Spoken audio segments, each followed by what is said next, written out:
My story started in the countryside in a town called Veretz. We grew up Catholic, but in 1977, when my mother became sick, my father, instead of going to the hospital with my mother, went to see witch doctors until he spent everything he had. And when he went to the hospital with her, it was too late for her, and she died because she had typhoid. For some reason, my father became a voodoo priest as well. My mother left 6 children with my dad when she died. We all ended up serving the evil spirits with my father. And for me, it went on for 8 years. Because when I was 20 years old, I wanted to learn a trade that I could use to make a living later on. And I went to learn carpentry and met a young girl living next door to the man who was teaching me carpentry. That girl invited me to church. I wanted to have a relationship with her. I went to church with her to please her. And because I was there, I heard the gospel. My older brother went along. By the end of the week, we came to Christ. We were so much interested in going to church.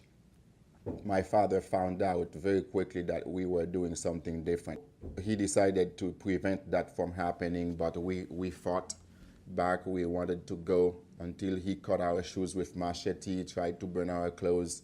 About 6 months after we came to Christ, we were out. He kicked us out. He tried to persecute us by beating.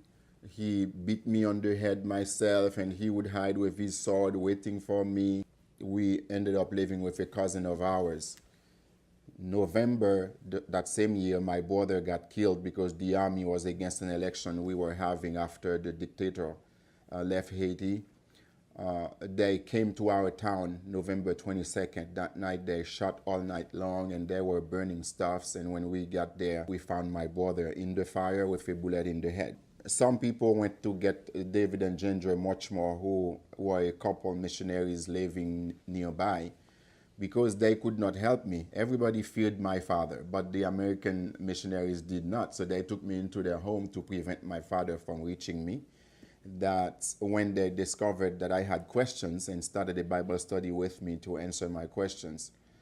They decided to keep me with them also for good. So I stayed with them. Through that Bible study, I started loving the Bible and wanted to learn it. They told me about Step Seminary. They said, you have to graduate from high school first.